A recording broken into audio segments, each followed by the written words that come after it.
jangeen jëf yéen téléspectateur yu télévision nationale ñu am mbégte di ànd ak yéen seen biir jotaay mu doon jotaay bi nga xam ne moom lañ leen fàggal fii si biir télévision nationale ngir waxtaanee tolluwaay réew mi tey ji nag ñi ngi si diwaanu Ziguinchor lu ñu fi indi mooy ab antenne décentralisée bu télévision nationale de Amel le prétexte mooy suuxuk bateau Joola ñaar fukki at ak ñaar ginnaaw ba mu suuxoo tey ñu ñëw fii xam ngeen ni ñaar fukki fan ak juróom-benn si weeru septembre la woon jàpp ñaar fukki fan ak juróom-ñaar loola waral si atub 2002 tey jii ñu ñëw fii amal fi ab antenne décentralisée jaaree fi itam dalal fi kenn si kàngam yi muy Abdou Sané Abdou Sané moom mooy coordonnateur PASTEF commune bu Ziguinchor doonoon député si biir assemblée nationale doon itam koo xam ne nekkoon na PCA bu ONAS ñu am mbégte tey di ànd ak yow si biir jotaay bi Abdou Sané si télévision nationale. jërëjëf Migui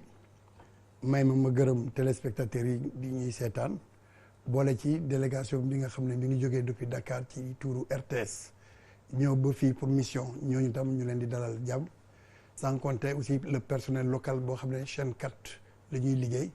te ñu nekk ay personnel très engagé très dévoué am collaboration bu rafet ak seen population locale ñoom it may profité ci occasion bi pour rendre un vibrant hommage. di la jaajëfal baax a baax si disponibilité bi comme ni ñu ko waxee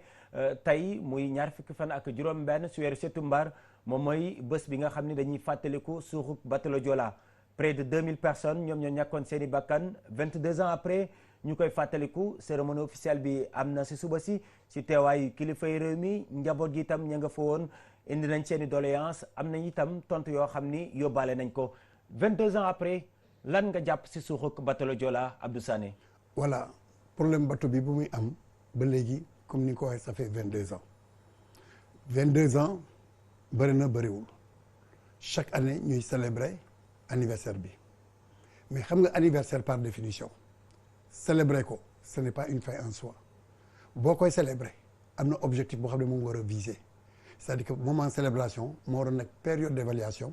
pour que nga jéem a identifier loo xam ne ëllëg boo ko defulee dootu am sa looy célébrer maintenant la question qu'il faut se poser mooy bi bateau bi di suux première année bi les premières mesures mooy lan gisoon nañu fii circulation bi kenn du surchargé les premiers jours laa wax kenn dootu surchargé mu mel ni ñëpp dañu d'accord pour que ñu travaille sur des normes mais yàggul même pas un mois ñu retourner waat à nos anciennes habitudes boobu nag war nañu mën a interroger wu parce que bu fekkente ne yaa ngi célébrer alors que les causes du mal jéemoon leen identifier pour apporter une solution structurelle dafa mel ni yow parewuloo pour que li ngay célébrer mu joxe un résultat bu la mën a mettre à l'abri de la survenue de d'autres événements malheureux tey suñu comportement yi nu mu demee da ngay toog parfois nga dégg ñu ne une pirogue surchargée chaviré na da ngay toog nga dégg benn car bu surchargé te fii Sénégal comme yow nii tey yor nga ASC soo gagné sa coupe tu crois que heure boobu amoo pour respecter loi di nga supporter ba ci kaw porte bagage bi ay supporters boo amee aussi les cortèges funéraires souvent da ngay gis gars yi di dem ba ci kaw boo amee ay gamou ou bien autre activité religieuse tu penses que tu peux te permettre nga def surcharge feu rouge da ngay gis ay borom motocycle yoo xam ne duñ ko respecter alors que yooyu yëpp c'est des comportements à risque te normalement bu fekkente ne def nañu introspection à la suite événement yi amoon avec le naufrage du bateau am na benn changement boo xam ne moom la ñu war a wone pour montrer que peut-être que bële erreur la woon et que nous avons su tirer des leçons et que dootul répéter mais malheureusement les mêmes erreurs se reproduisent chaque jour moo indi sur la route ay délinquants chauffeurs chaque jour on enregistre des séries de décès d'accidents et cetera tout et près tout de et tout 2000 morts. donc 22 ans après oui. Sénégal war na mën a taxaw pour seet est-ce que réellement tirer nañu des leçons dans un sens positif pour que li amoon ci bateau bi bañ a répété wu. ma ni près de 2000 morts daanaka ñoom ñoo si amoon kon kenn waratul am yenn comportement bi fii si biir Sénégal mais njaboot gi également wax nañ ko seen bëgg-bëgg mooy yoon def liggéeyam maanaam 22 ans après ba tey ñoom ñu ngi réclamer yoon def liggéeyam dégg nañ ku wax si kaddu ko tout tànk yi wax na ko le représentant également des familles des victimes est-ce que c'est possible 22 ans après yoon def liggéeyam si bi le dossier. xam nga ñoom sax waruñu demander yoon dafa war a am.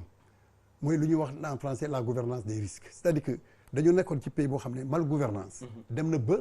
problème day am personne n'est responsable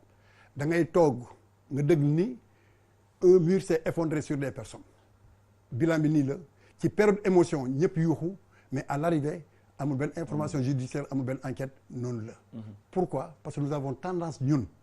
lépp ñu koy renvoyer à la fatalité ñu ciy résigné wu. alors que yeneen gestes yi mën nañu ko éviter mais fii ngay toog nga gis un phénomène moo la ni lii boo ko defee. lii moo lay dal nga def ko affaire bi fekk la ci biir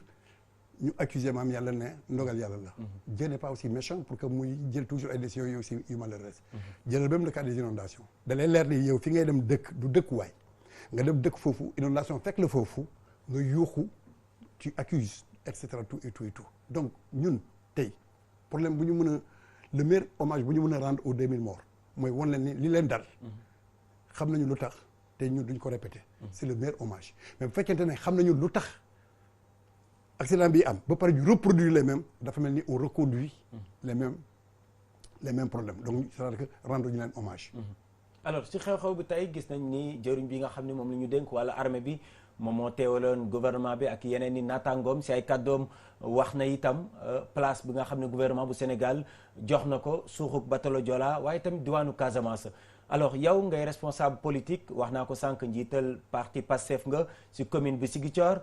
Casamance est-ce que jàpp nga ni nguur gi fi nekk jamono jile ba ñu commencé ba tey bàyyi nañ leen xel si doxalin bi. voilà problème Casamance dafa nekk loo xam ne mën nañu ko joxe à titre illustratif mais dafa nekk problème boo xam ne laal na la périphérie de façon générale. parce que après indépendance ba léegi suñu développement bi yëpp boo seetee ba seet dafa nekkoon développement boo xam ne dafa focaliser woon ci capitale bi. et c'est pas par hasard que déséquilibre bu rëy am ba Dakar di concentré pratiquement près de 25% de la population alors que lu mu représente ci territoire man tout ça 1%. alors pour les régions périphériques particulièrement la région naturelle de Casamance ban problème moo am tey boo nee Casamance ñu ne la en matière d'opportunité en termes de réserve forestière Casamance mooy le poumon vert en termes de cours d'eau Casamance c'est une zone riche en ressources halieutiques boo jëlee la dynamique on te dit que les populations et les jeunes casamançais nangu nañu liggéey muy jigéen Casamance nangu na liggéey muy góor nangu nañu liggéey boo jëlee les ressources naturelles ñu ne la manqué wu ñu dara. mais boo jëlee indice humain de développement ñu bëgg la gëmloo ni les régions de Kolda de Sédhiou et de Ziguinchor sont les régions yoo xam ne ñoom ñoo nekk dernier alors que boo xoolee du point de vue opportunité c'est les régions les plus riches en termes d'opportunité. donc c'est-à-dire que absence volonté politique moo amoon ay jamono ba nga xam ne la Casamance n'a pas pu profiter de ces opportunités économiques au point d'être dans un classement boo xam ne c'est totalement incompréhensible. même du temps de Macky Sall. boobu moo nekkoon la période la plus grave. ah oui. Macky Sall moom dem na ba. il avait développé un conflit personnel avec la Casamance dem ba mu bloqué ça le bateau c'est-à-dire que bateau bi dañu ko defoon pour désenclaver la Casamance. mu mere Casamance ba mu bloqué bateau kooku dund nañu ko fii c'est un mauvais souvenir famille di liggéey ci wetu bateau bi ñii di voyager yëpp tout et tout ont pris leur mal en patience sous prétexte que problème sécurité la te moom mu yoree sécurité bi mu nekk le premier agent de sécurité. Comment vous avez vécu cette période. on a tellement souffert parce que lan la politiquement moom dafa xalaat ni waa Casamance duñ ko mos a voter léegi lu mu am mooy répression bi mooy chantage pression ak genre surenchère. bëgg souffrir loolu nit ñi en croyant que nangam or moom dafa fàtte leen fii ñun dañu am bii dignité boo xam ne dara mënul tax ñu def loo xam ne gëmuñu ko donc période boobu moo nekk la période la plus sombre boo xam ne c'est un mauvais souvenir dem na ba sax la toponymie casamançaise était à la limite une infraction da nga doon santi yeneen façon santi mënoon nañ ci am soupçon ba ñu topp la ci tellement la persécution était sélective boobu yëpp dund nañu ko avec Macky Sall c'est la page la plus sombre de l'histoire pour ce qui est de la Casamance xalaatul développement Casamance moom mi ngi doon xalaat nu mu mënee réprimander fii tous les budgets yu mu doon voté c'est dans le sens d'encadrer la répression en zone casamançaise et particulièrement pour la région de Ziguinchor et c'est pas par hasard de sax que à l'arrivée au niveau du bilan macabre en termes de répression nous sommes sortis les premiers Bignona Ziguinchor ñooy tête de file en termes de morts et pour votre information am na sax tournoi des martyrs suba la final bi. alors tey am nañ ay autorités yu bees bokk na si ñoom koo xam ne nekkoon na maire bu Ziguinchor muy Ousmane Sonko moom mooy jëriñ bi njëkk bi et le président de la République Bassirou Diomaye Diakhar Faye en termes d'attente parce que au-delà nga nekk un acteur politique doomu Casamance nga lan mooy say attente particulière par rapport ak kilifa yu bees yi. voilà sama attente nekkul une attente géolocalisée wala une attente spécifique à la Casamance. Sénégal ñun ñëpp ñoo ko bokk Sénégal ñun ñëpp ñoo aspiré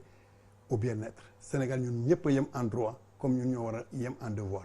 donc développement bu ñu war a def boo xam ne man boobu la mënul nekk un développement spécifique à la Casamance. Pour man c'est un développement d'ensemble kii dëkk Casamance ak kii dëkk Matam kii dëkk Kaffrine et cetera kenn ku nekk war na gis boppam ci développement boobu. or développement boobu c'est parti pour que bu mun a am léegi kay dafa am entre-temps un certain nombre d'éléments yoo xam ne c'est quelques obstacles. yoo xam ne maîtrisés. yu ñu war a dem. par exemple mooy par exemple soo jëlee le calendrier électoral au Sénégal par rapport au cours de l'évolution d'un pays comme le Sénégal mooy lan chaque fois élection période bu muy am day fekk déjà ki nga xam ne mooy le pouvoir sortant voté na sa loi des finances ce qui fait que yow bu ñu lay fal da ngay ñëw ñu fal dañ lay fal nga fekk fa une loi des finances boo xam ne ce n'est pas arrimé à tes objectifs boobu déjà écueil la. beneen élément bi comme élection présidentielle mooy jiitu élection législative très souvent majorité exécutive boobu mooy am aussi majorité parlementaire donc vous êtes obligé nga seet nooy mën a dem ak majorité parlementaire boobu pour ngeen mën a dem. or problème Pastef et particulièrement problème boo xam ne Ousmane moom la mos a bañ mooy la compromission. mooy les deals. alors que am na ñu bëri dañu doon xalaat ni bon da ngay waxtaan ak yooyu waxtaan boobu en réalité en sourdine lan la bëgg a tekki mooy les petits compromis les petits et cetera te Ousmane lépp lu muy réglé dafay leer. oui on va y revenir tout à l'heure. loolu moo indi ba finalement ces écueils pour les surmonter on est obligé pratiquement d'en tirer toutes les conséquences. oui en termes de défi si douane Casamance yan spécifiquement Casamance yan défi tey lañ fa war a relever. fii comme de façon générale l'agriculture mooy occuper d'abord la première place boobu ni ma ko waxee ni mu valable pour Casamance. à l'échelle nationale c'est pratiquement la même chose. agriculture lan la yàlla def na Casamance. am nañu suuf bu baax boole ci en termes de cumul pluviométrique on fait partie des zones les mieux arrosées. donc bu fekkee agriculture pluviale la ñun pas grand chose à dire. beneen élément bi du point de vue de la riziculture on a aussi un certain nombre de périmètres mais beneen défi bi mooy la maîtrise de la nature en particulier l'environnement. pourquoi parce que sous le périmètre risicole yëpp sont sous la menace de l'effet de la salinisation. kooku beneen défi la l'accès à l'eau potable même chose parce que le Biseau est contaminé et pollué par la nappe salée. donc la lutte contre la salinisation dafa nekk programme boo xam ne dafay nekk un programme prioritaire pour permettre ñu mën a am des terres beaucoup plus arables de manière à ce que ñu mettre leen à la disposition des populations des hommes et des femmes. pour que ensemble ñu mën a seet nan la ñuy développer renforcer nos anciens greniers. et être à l'abri n'est-ce pas de l'insécurité alimentaire. donc ñu nekk encore dans l'abondance. boobu agriculture de façon large y compris tout ce que cela comprend comme élevage su ma nee agriculture c'est dans le sens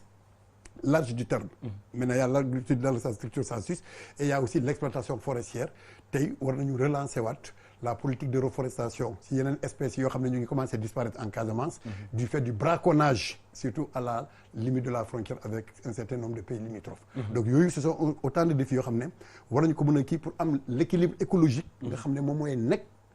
le point d'ancrage pour que ñu mën a jël l'envol au niveau de la Casamance. et la question sécuritaire suñ mënul wax Casamance. elle est combinée c'est-à-dire que la question sécuritaire elle est d'ordre général. tey fu mu ne nii contrairement à idée répandue nga xam ne dañuy bëgg a stigmatiser la Casamance il y a beaucoup plus d'agressions dans la capitale que Ziguinchor yéen ni ngeen fi nekkee nii yëpp. wóor ma ni mos nga dégg sàcc nañu téléphone jàmbur. wóor ma ni gis nga embouteillage ba ñuy arrêté auto jàmbur toj pare-brise pour jël extraire la mais fii dañu demoon ba stigmatiser région donner l'impression ni c'est la région la plus insécure. alors que demee noonu fii au-delà du conflit bi nga xam ne amoon na fi. te mu nekk un conflit boo xam ne apparemment on tend vers une dynamique de paix les agressions la petite délinquance pour le moment. Dieu merci amagul kii yooyu c'est ce qui fait que nous sommes une zone touristique yéen ni ngeen ñëwee nii je ne sais même pas fan ngeen jaar ba am chambre ci hôtel yi moo tax keroog ma doon la laaj. parce que actuellement tous les hôtels ont fait le plein une destination à risque du am clientèle boobu donc la relance de nos activités va être encadrée par le renforcement par le dispositif de renforcement de la sécurité. nga xam ne c'est ça ñun lu ñu fi am ci sécurité est-ce que am na région bu ko am boo nee militaire on en a. boo nee gendarmerie on en a. boo nee GMI on en a. donc du point de vue dispositif sécuritaire on a tout pour sécuriser la région. léegi li ci des lan la volonté politique pour impulser une dynamique de développement. dynamique de développement boobu moo mun a indi que ñu tourner définitivement la page de la misère. au profit du bien-être. Parce que le lien existe entre la pauvreté et certaines formes de violence. tey Casamance wóor na ma ni nit ñi talatuñu quoi que ce soit lu dul impulser une nouvelle dynamique pour relancer la vie économique en Casamance, relancer la pêche, relancer le tourisme, relancer l'agriculture, relancer l'industrie. Et c'est pas par hasard que ñu am benn point d'ancrage bu ñuy wax agropole sud. nga xam ne moom mooy nekk le point de départ pour que ñu mën a relancer éléments yi may wax nii yëpp. alors Abdou Sané, pour rappel, vous êtes également à la mairie maire bu Ziguinchor comme ni nga ko waxee maire boo xam ne Ousmane Sonko si ab jamono moom moo nekkoon maire bi laataa ñu koy tabbu jëwriñ bi njëkk bu Sénégal mu daal di koy jébbal ki nga xam ne rek moom moo di Djibril Sonko yaa ngi si biir. alors comment se comporte ou bien comment se porte la mairie après le départ de Ousmane Sonko. benn élément am na importance xam nga la survenue du président Ousmane Sonko à la tête de l'État. nu mu nekkee nii premier ministre Diomaye nekk président xam nga dañuy naan Diomaye mooy Sonko Sonko mooy président. en terme clair Sonko président la Diomaye premier ministre la. Diomaye premier ministre la Sonko président c'est-à-dire que kii poste ñoom ñoo bokk. c'est deux complices. xam nga am na espoir bu rëy bu mu créé au niveau de tous les Sénégalais.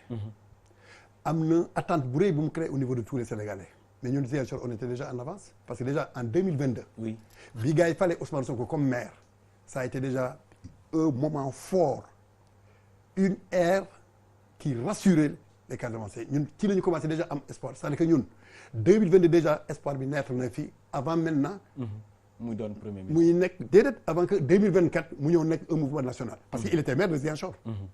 Ziguinchor rek la mënoon développer à l'époque donc boobu aussi c'est une parenthèse qui est bon à rappeler c'est-à-dire que Ziguinchor dafa nekk en avance en termes d'espoir. en termes d'envol par rapport au reste du Sénégal. mais ba mu desee lu dul matérialiser sa vision fii si diwaanu Ziguinchor lan mooy résultat yi d'abord. j'arrive donc bi Ousmane nekkee déjà maire ferveur bu rëy moo fi am pourquoi. parce que au-delà de la lutte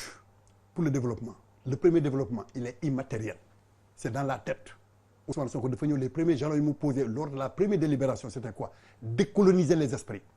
ci la ñu commencé di débaptiser les rues. on a débaptisé toutes ces rues coloniales au profit de grands héros africains, sénégalais ou autres. boobu déjà moralement c'est plus riche que 10 francs bu ñu la may wala ñaari kilos ñu lay may. c'est dans la tête. beneen élément bi il a profité pendant les quelques mois yu mu fi nekkoon pour que à l'échelle miniature mu développer déjà vision boo xam ne suba bu jëlee pouvoir bi moom lay mettre à l'échelle. moo tax on n'a pas perdu du temps en 2024 bi ñu jëlee fekk parce que Ziguinchor moo nekkoon le laboratoire. boo jëlee aujourd'hui la priorité du gouvernement par exemple la problématique de la bonne gouvernance il a été le premier à régler ça ici au niveau de la mairie. ñu génn ci loolu au niveau maintenant des politiques publiques de grande envergure ci la ñëw teg la problématique de l'occupation de l'espace en termes d'urbanisation les innovations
seen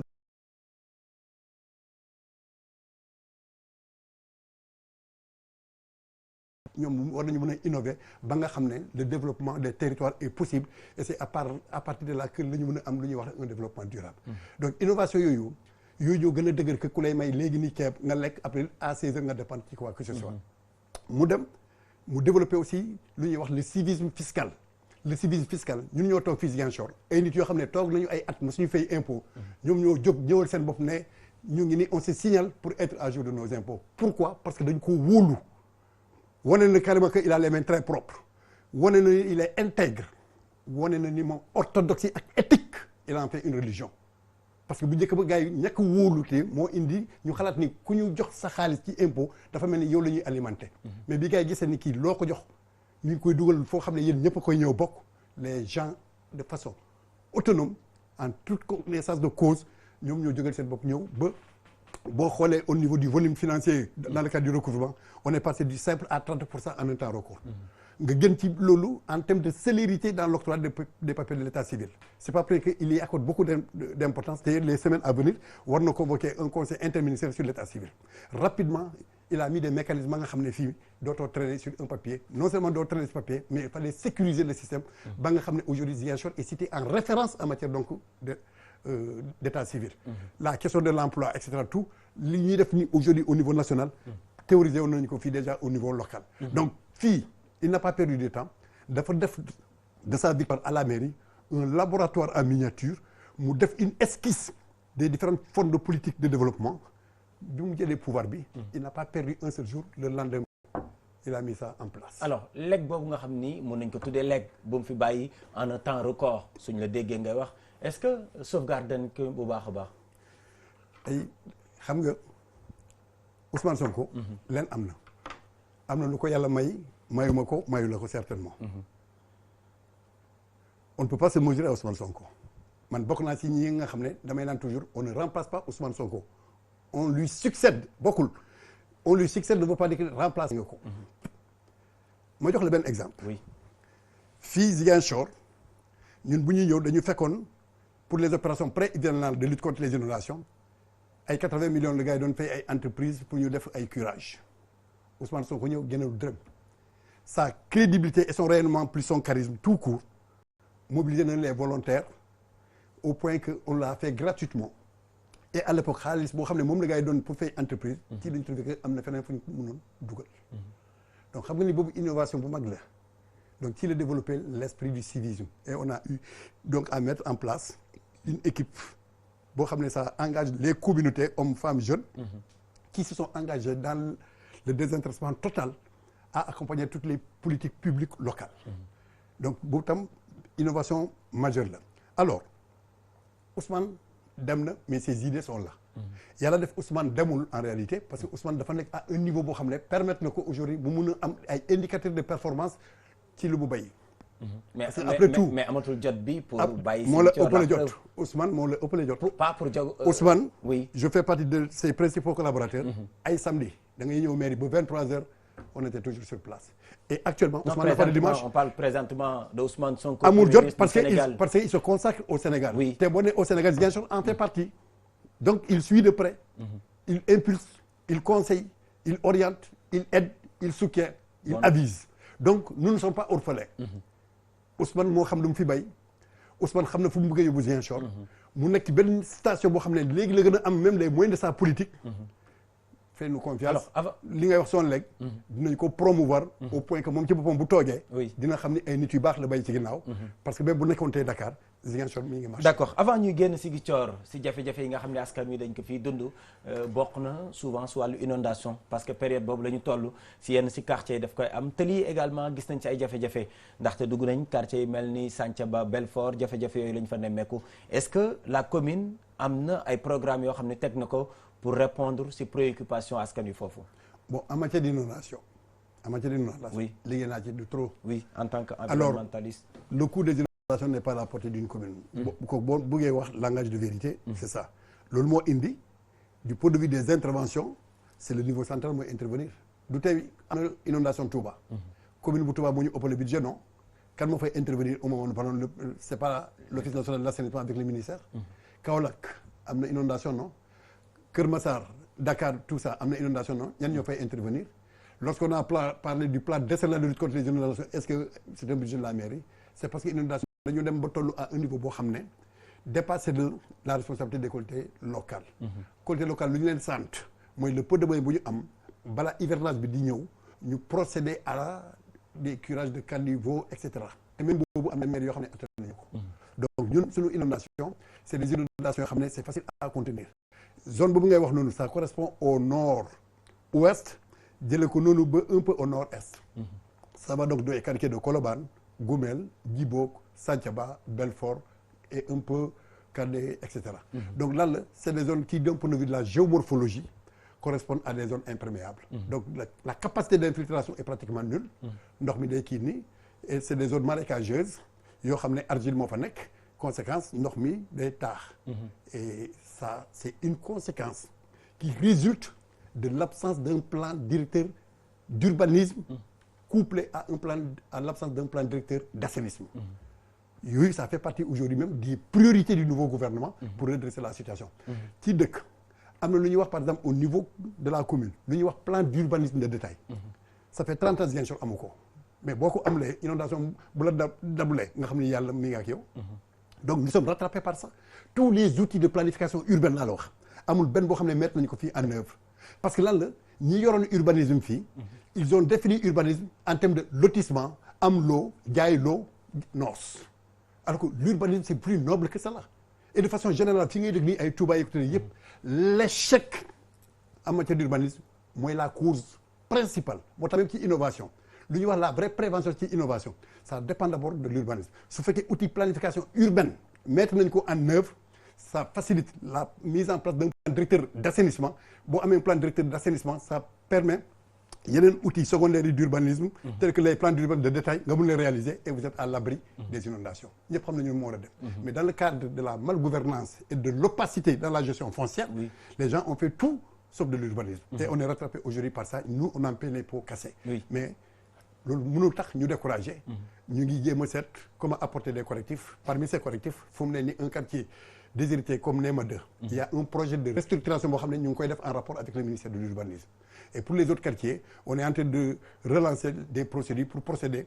à la restructuration de ces quartiers et aussi au lotissement de certaines zones de manière à ce que cette fois-ci ñoom lu ñu jot loon prévoir ñun ñu mun ko prévoir ba nga xam ne nous allons avoir des villes qui répondent aux normes. Alors en parlant d'assainissement dañ lay remettre votre casquette de PCA kër gi di ONAS dégg nga coow li nga xam ni moom fa juddu woon bu yàggul dara diggante njiit la mu nekkoon Cheikh Dieng ak ki nga xam ne moo di jëwriñam alors situation boobu yow ban lecture nga ci am puisque yow jot ngaa dugg ci biir kër googu ba xam doxalin bi. bon lecture bu simple en 30 secondes d'abord est-ce que xam nga ni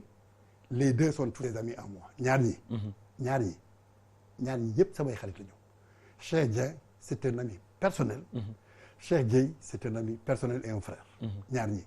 donc pour te dire que c'est ça alors nit ñi ñoo bëgg a indi problème mais en principe warul nekk problème dès l'instant où le ministre de la justice wax na dans vos rajo ni il a ouvert une information judiciaire man je crois que war nañ ci noppi ñu mandu ñu xaar mais amul benn problème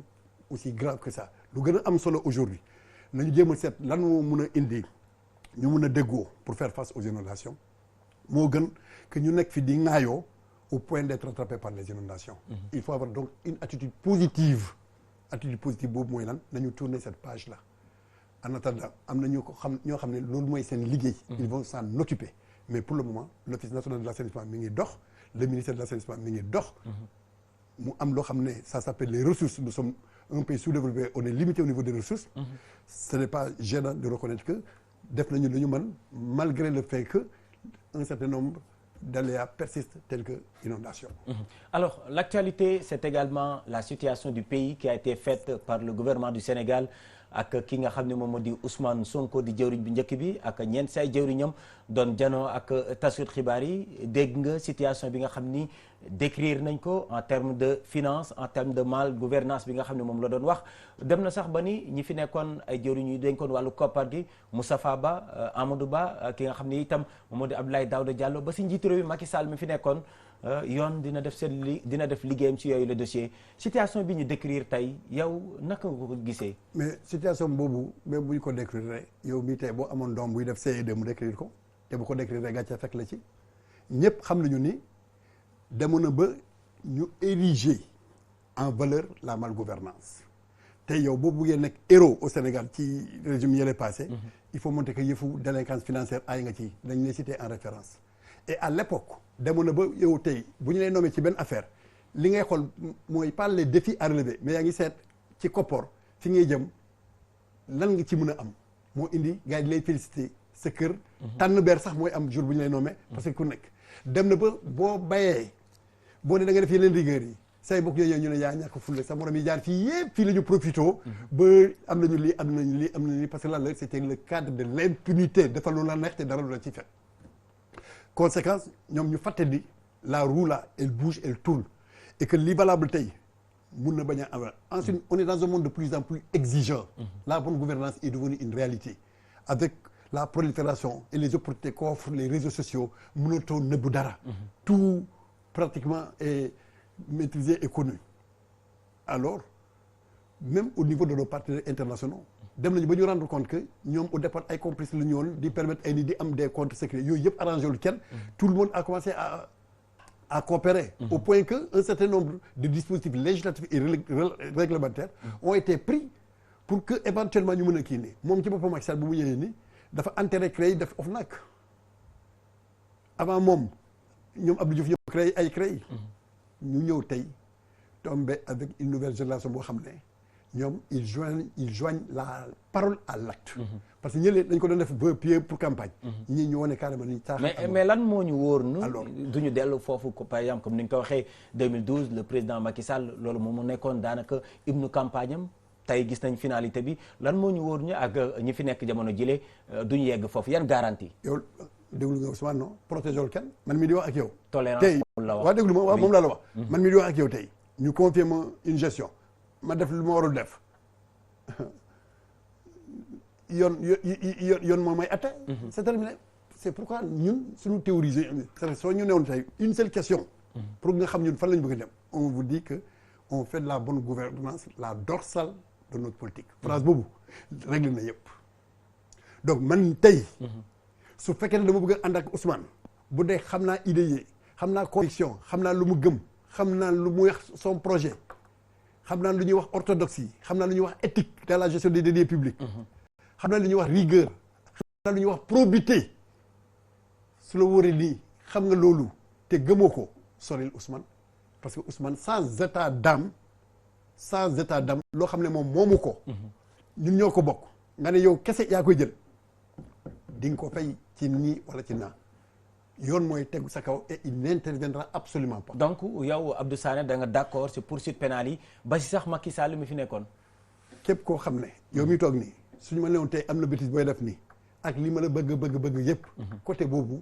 damay nan na yoon dem léegi bu fekkee yoon moo la setal. amul problème yoon aussi bu la chargé nga xam ne yaa ko war a assumer. mais pour lan ñu xalaat ni am na ñoo xam ne ñoom la loi war a topp ak ñoo xam ne boo tuddee seen tur rek mu mel ni lu rëy la. Le principe de l'égalité des hommes doit être consacré et est consacré actuellement. amul ñoo xam ne ils sont mieux nés que d'autres amul ñoo xam ne ils sont au-dessus des lois et d'autres en dessous de la loi. La loi elle est là, elle est impersonnelle et elle est d'ordre général. Et elle doit de façon implacable se dérouler sur tel ou tel aspect. kooku il faut mu leer. alors comment faire malgouvernance bi moo indi suñu sous-développement suñu retard. da ngay toog nga dëgg ay bor yu bëri te du am benn impact dans ta vie dans ta santé dans ton éducation dans ta nourriture. ndekete dañuy jël prêt pour enrichir une petite élite bay ñeneen ñi ci bor bi ak ci misère bi. dem na ba léegi lan moo xew boo paree Sénégal nga won nit ñi ni yow am nga ay kër États-Unis ay France et autres la dugg fi ñun ñu toog fii. ça ne peut pas continuer. il faut que ñu arrêté kooku. et la nouvelle génération la bi ñëw nii. a pour mission de mettre un point sur ça éradiquer carrément ce système mafieux. corrompu pour que ñu tourner la page ñu mën a am un autre Sénégal boo xam ne day am envol bu bees. mais ban tontu ngay indi si ñi nga xam ni tàmbali nañoo yuuxu jàppee ko reddition des comptes la ñuy wax waaye ñoom lu ñu gis mooy règlement de compte. quelle réponse chantage la mooy comme yow ni moo la ni maa ngi ñëw ci yow. nga bëgg a def du bruit pour nga defee ne soo defee bruit boobu moom mooy tax man ma reculer. len am na de lu ñuy wax pression ku xalaat ni pression stratégie la ndax nga sa bopp surenchère nga ne léegi da ngay yuuxu pour que nit ñuy reculer. perte nga sa temps compromission. mooy lu gars yi di wax en anglais deal. deal perte nga sa temps. fii c'est la rigueur avec R majuscule. amul complaisance amul compromission te kenn du céder ni au chantage ni à la pression ni à la surenchère. parce que loolu moo nekkoon suñu problème fii am na ñoo xam ne boo leen touché ñu ne la c'est des intouchables mu am ay intervention au point que on avait deux types de Sénégalais. Sénégalais yoo xam ne la loi peut s'appliquer ak ñoo xam ne la loi a peur de s'appliquer à eux. amatul léegi ñëpp a yem. donc tous les Sénégalais sont à la même ligne. Et la loi étant impersonnelle, elle est là pour s'appliquer avec toute sa rigueur sur tel ou tel prévenu. alors ñenn ñi ba tey question de timing bi mooy seen problème mooy ñëw na si jamono joo xam ni ña ngay waajal des élections ñu commencé wax reddition des comptes dañuy jàpp ne sax dañu leen a tere ñu dugg si campagne bi nga xam moom la ñuy waajal. lu nu mel également est-ce que mënoo leen comprendre. waa déglu ma xam nga fi ñu ne reddition des comptes. oui nekkul phrase la ñuy wax nii yëpp dañ koy fonder sur une chose. te moo wax la une chose bruit bi nga gis yëpp ci politique bi yëpp xam nga est-ce que jëli nga maa ngi lakk. le wolof des jeunes urbains jëli est-ce que yaa ngi jëli. xam nga ban problème moo fi am. yow fii li gars yi di casse ci politique yëpp il y a deux grands points. dëgg nga fi nii gars yi dañu ne élection yi nuñ ko jëlee délai bi dafa gàtt trop. mel ni yàkkamtiw ñu am na wala amul. am na ñu dem ba xalaat ni ñu def ko décembre wala ñu xaar ba ñu voté la loi des finances janvier ñu soog ko woon est-ce que mën nga ma wax lan moo nekk ci suuf au-delà de simple élection. lan nga jàpp ni moo nekk suuf. ma wax la ko. acca bismillah te ñu bëre au niveau de l'opinion xamuñu ko. il y a deux niveaux deux grandes réponses. Première réponse bi d'abord mooy lan am na ñoo xam ne ils sont de mauvaise volonté xam nga ñun dañu fal avec 54,8%. pour ñu mën a dérouler suñu politique am na un certain nombre de mesures yoo xam ne il faut que nga mën a am possibilité nga dérouler ko ci assemblée malheureusement am ñu majorité boobu. donc mu am ñoo xam ne ils pensent qu'ils peuvent se poser un obstacle pour nous discréditer parce que plus ñun ñuy gën a tardé di dérouler. plus on installe au niveau de l'opinion comme quoi ils ne sont pas compétents. ñooñu am nañu mais deuxième catégorie bi mooy lan c'est les questions de reddition de justice. tey Sénégal lan moo am ñun bu ñu jëlee pouvoir bi. on s'est attaqué au directeur de l'administration générale de l'équipement ñoom la ñuy wax DAGE amul benn ministre bu ñu mën a songu pourquoi parce que il nous faut renouveler assemblée bi am assemblée bu bees ñu installé ko pour ñu mën a monter lu ñuy wax la haute cour de justice boobu mu am possibilité accuser topp ay ministres. les enjeux sont énormes nu ñuy gën a tardé di renouveler assemblée mu am ci ministres yi nga xam ne ils sont carrément sûrs que ñoom duñ ci gën. di souhaiter ñu gën a retarder affaire bi parce que le retard moo leen arrangé parce que tant que ñun renouveler ñu suñu assemblée pour pouvoir installer la haute cour de justice kenn mënu leen topp au moment où nous parlons loolu la donc am na ñeneen ñi ñu nekk fii ils savent ce qu'ils ont fait et ils veulent profiter pour quitter le pays et ne plus revenir parce que ku yore ay milliards boo demee même boo bàyyi sa njaboot bi yëpp fii doo yëg dara donc ce sont ces éléments d'enjeu ñoom la gars yi di jël di def presse di naan wéy reddition de règlement de compte bala nga ne règlement de compte mu am ku ñu jugé ba nga ñëw ne jugement bi jaarul yoon. ana kan lañu fi jugé te jugement bi jaarul yoon ba nga am la preuve que kii moom règlement de compte la nañ ma jox un seul exemple amul dañu ne reddition des comptes la redevabilité. il faut que mu am c'est tout yow tey su la wóoree nii amoo cas de conscience mu wóor la ni sa loxo set na en quoi cela te gêne bu ñu ne reddition de compte. en quoi cela te gêne dina la gêner dina la tere nelaw dina la tere lekk dina la tere ndëkki non mais su la wóoree nii da nga luubal nga dëgg nii reddition des comptes moo am te mu nekk un premier ministre boo xam ne ñëpp xam nañu que nit koo xam ne lu ñuy wax fulla il incarne ça fayda il incarne ça intégrité rigueur probité sa way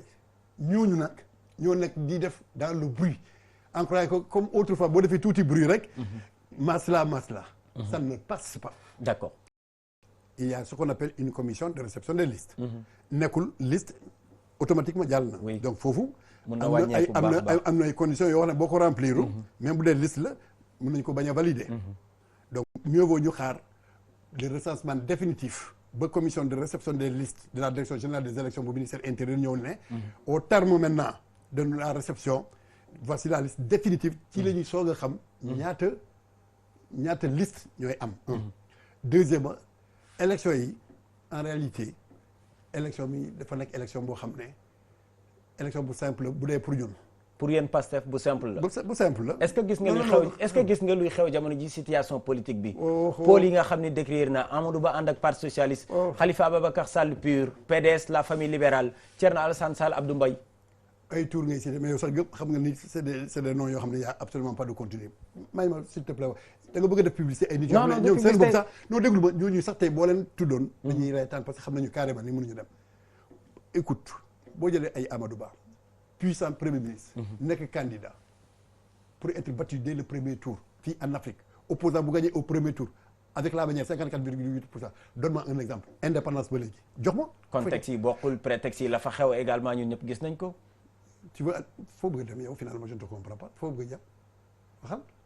ma ne la nga nekk opposant ñu lay persécuter nga nekk prison 10 jours de campagne premier tour nga ñëw devant la soldatesque de Macky Sall nga génn 54,8% avec tous les moyens moom yu mu am ak yow tout le temps bi nga pertoon ci sa prison nga gagné léegi yow nga ñëw nekkat léegi yow yaay président nga gën a am temps nga libre de tes mouvements nga nekk porteur d'un espoir quand même pour ma expliquer la enjeu élection bi fan la nekk en réalité en réalité c'est quoi c'est-à-dire que comme Pastef est sûr d'être la première formation au niveau de l'Assemblée bon moom c'est réglé xeex bi c'est plutôt deuxième force moom la gars yi di reyante kenn reyantewul pour premier kenn xejul ci ñun ça moom c'est très clair par contre la bataille est serrée pour la deuxième place problème bi yëpp loolu la deuxième place l'objectif c'est la deuxième place après Pastef kan moo ciy topp boobu mooy problème bi boobu mooy indi lii yëpp te y a trop de calcul. mais Abdou Sané en face ay coalition ngeen am yéen parti Pastef yéen a décidé relever un défi dem ak seen formation politique bopp est-ce que jàpp nga ni dem yéen kese wóor na ci élection yi ñu jëgmal. ñun lu wóor rek la ñuy def itam yow. kan un pari risqué. risqué yow di nga nekk Pastef boo pare ngay wax ay affaire risqué Pastef xam nga luy Pastef non. entre le mois de mars 2024 ak novembre bi ñu dëgmal jàppoon ni. da nga ma bëgg a wax loo rek da nga ma bëgg a wax loo rek. je te dis non xaaral ma jox la exemple waaw déglu ma gis nga diaspora xam nga 15 députés la ban force moo fi tollu pour xalaat jël un député ci ñooñu jëlal maintenant le reste des départements du Sénégal jox ma sax benn département boo xam ne yow mën nga ci douter su fekkee ñun mënuñu ko gagner on rafle la mise boo ñëwee ci suñu proportion. Nous avons des mains en acier parce que population au terme de 86 personnes qui sont mortes sacrifiées mu am ñu persécuté mu am ñu ñàkk seen emploi ñëw may ñu concerné yenn la ñuy jàppale dolli ci jul suñu fulla ak suñu fayda ak suñu propre mobilisation ak suñu propre engagement le don de soi ñu war a seetaan ba keneen am fu muy toll di bëgg a mesurer à nous moo tax ma ne la les élections là sont des élections à sens unique dans le sens majorité parlementaire sens unique la c'est-à-dire que ñun Pastef moo toll tey foo xam ne dafay rafler la mise par contre li ma mënul maîtriser mooy après Pastef kan moo ci topp loolu moo indi toutes les autres listes là mais kenn ci liste yi amul benn liste bu prétendre mesurer à Pastef ñoom ñëpp kenn ku nekk en privé reconnaître ni pour la première place ko Pastef moo ko moom par contre après Pastef kan moo ci topp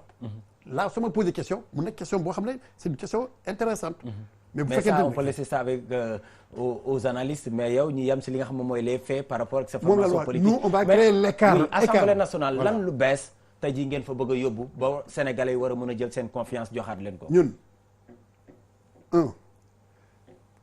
tu crois que il y a un sens pour que yow tey nga ne ma Abdou je suis dans la misère sonn naa je ne sens pas le mérite sonn naa école doxul santé doxul alal bi di dugg dama koy dégg ci rajo yi musul am impact ci sama vie les gens sont en train de mourir à petit feu dem na ba les familles sont en train de se disloquer la terreur gagne du terrain insécurité am na da nga lay fekk ba sa biir néeg di lay agresser à cause de la misère nga ñëw am benn opportunité nga ne musuma wóolu politicien ñoom ñëpp benn lañu mais yàlla def ba mu am un qui se détache du lot sur les 17 millions de Sénégalais ñëpp toog ñu gis ni ci il est différent des autres yow yaa ngi ni man maa ngi ni Ousmane Sonko mu sell mi mus nga ko dégg wala musuloo ko dégg Ousmane Sonko mu sell mi doo koy dégg ñuy wax yow laay waxal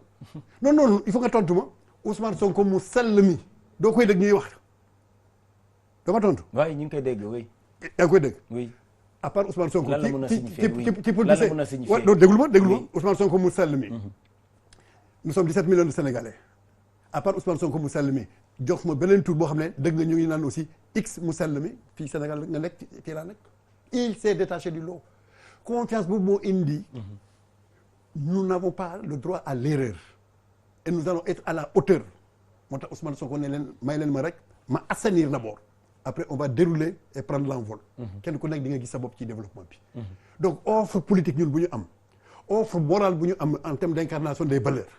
offre boobu moo indi ñëpp mobilisé autour de nous au point que aujourd'hui tout le monde a choisi de donner sa carte à Pastef kooku maye yàlla la. c'est valable également fii si diwaanu Ziguinchor parce que am ngeen fi également en face ay kàngamu politique. yoo xam ni joxul tuuram yow yaa ko yëg man Ziguinchor laa dëkk mais yow li ngay wax nii yow yaa jógee Dakar ba fi di may wax ay kàngam am na fi kàngam yaa ma ko yëgal de yaa ma ko yëgal yaa xam. kenn ku leen mën a tere na da ngay laajte wala da ngay affirmer non c'est une question c'est une question. bu dee question la. retiré ko parce que franchement kàngam Ziguinchor soo nee kàngam Pastef la point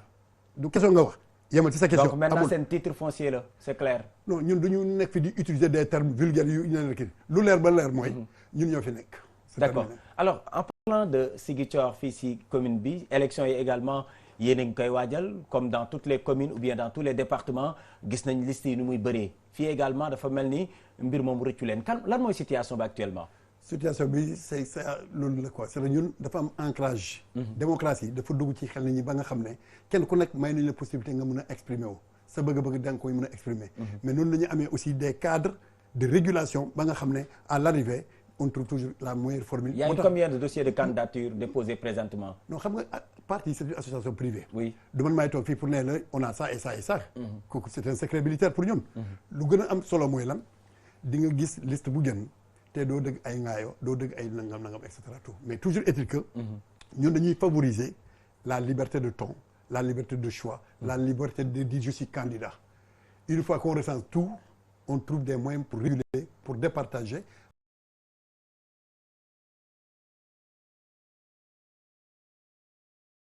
et très pointu kenn ku nekk daf koy accepter c'est pas la première fois parce que di dem à des élections législatives c'est la troisième fois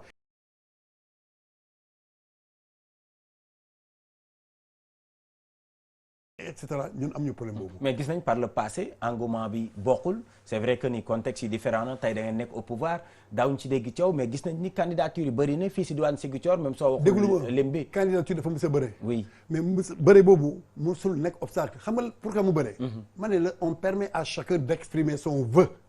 laa wax. yow am nga le droit d'exprimer un vœu pour dire que bëgg naa doon directeur RTS. kii mu ne man tam bëgg naa nekk directeur RTS ñun boobu on favorise ça on intéresse mais il y a des mécanismes après pour vous départager yoo xam ne yéen ñëpp kenn ku nekk da nga gis boppam. yu méngoog démocratie. bu baax nous ne respirons que par la démocratie démocratie fu mu amul dafa mel ni couvercle ndox di baax couvercle bi day tëm. mënoo ko étouffer dans le monde d'aujourd'hui avec les médias sociaux là loo bëgg a étouffer du mën a dem loo lu jaarul ci yoon mënoo ko étouffer. donc sur ce plan on est carrément à l'aise. alors Abdou Sané jaar nga assemblée nationale jamono ji gët yëpp foofu lañ ko sànni kenn ku nekk di xëccoo place am si biir hémicycle boobule ces dernières années gis nañ fonctionnement am ñu bëri am na ay rëq-rëq yoo xam ni gis nañ ko bu si mujj gis nga coowal règlement intérieur entre autres tey su ay règlement intérieur falsifié. oui su réforme waroon am des réformes yi nga xam dañ ko war a indi si boobule kuréel yan réformes yi mag moom moo fa war a am. assemblée bi dañ ko war a lessiver dañ ko war a raxas lessive. gis nga omo bi moom la ñu war a jël raxas ko dérasiter ko dératiser désinfecter ko solal ko ay bubu yu bees c'est la première mission boo xam ne ñun au soir du 17 novembre boobu moo ñuy xaar tout le service d'hygiène du Sénégal la ñuy mobiliser ak seen pompe yi dóor les alentours ba ci biir pourquoi assemblée bu Macky Sall la ñu gis multiplication de faux billets de banque ci député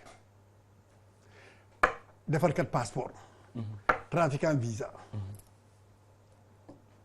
façon dérive bu nag am na assemblée boo xam ne pour installer un président il a fallu le détachement d'un corps d'élite de la gendarmerie pour ñu dugg ba ci biir di xëccoo les urnes il y a beaucoup à faire. mais il y a beaucoup à faire moo waral ma ne c'est tellement chargé dafa salte tellement que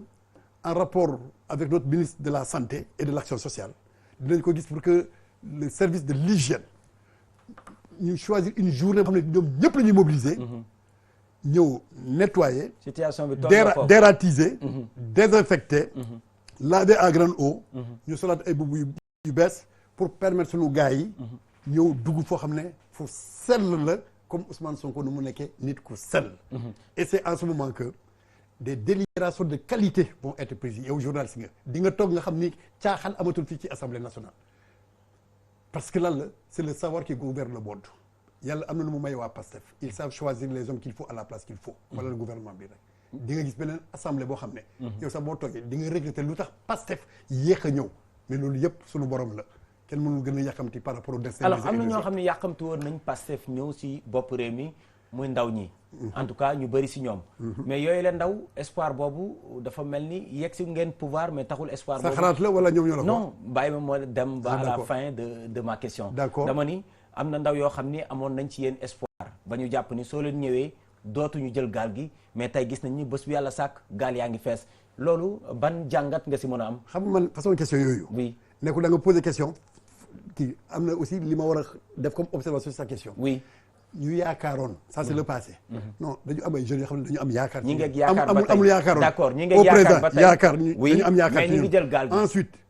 affaire gaal bi. oui c'est plus profond que ça xam nga lu ñuy wax affaire gaal bi am na ay analyses yu bëri de façon très superficielle. lan la ñuy wax oui na ngeen créer emploi l'agriculture pour guerre. fii am na ñoo xam ne ñu ngi liggéey xeeb nañu sax lu ñuy liggéey ba di renoncer di dem yéen am ngeen seen benn morom journaliste. mi ngi doon dem États-Unis ci la décédé bu mu décédé ci la ñu bëri yéeg ni dem na c'est-à-dire que nekkul awma liggéey moo tax may dem am na ñoo xam ne ñu ngi liggéey di nga gis ku la ne man tailleur la je gagne di nga gis koo xam ne man enseignant la je gagne di nga gis ku la ne man ouvrier la je gagne di nga gis ku la ne man lii la je gagne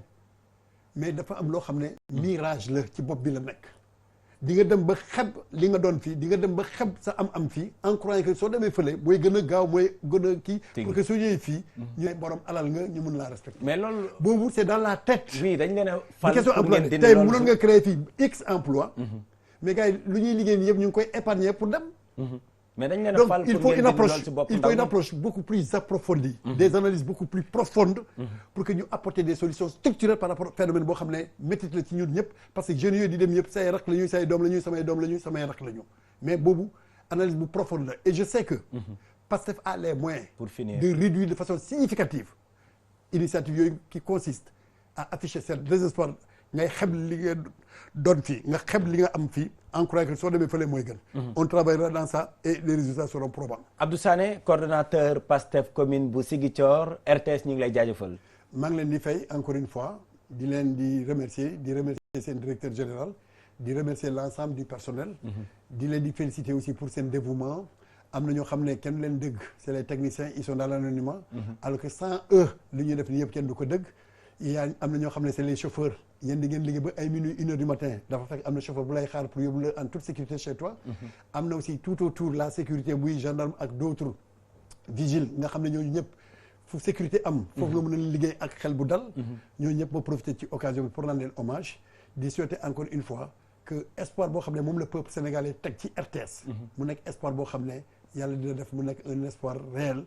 au profit des Sénégalais parce que après tout information bu tey mooy éducation bu tey éducation bu tey mooy formation bu tey d'accord et un peuple bien informé et un peuple bien formé merci beaucoup Abdou Sané moom moo nekkoon suñu gan tey seen biir jotaay ma di leen di jaajëfal baax a baax yéen téléspectateurs yu télévision nationale fii si diwaanu Ziguinchor waaye tamit si Sénégal ak àdduna wërngël képp may jaajëfal baax a baax équipe technique bu RTS 4 ndaxte tey fii la ñu tourné seen biir jotaay di leen dig daje ay bés yi di ñëw si beneen numéro waaye laata loolu xabaar yi day wëy si biir RTS.sn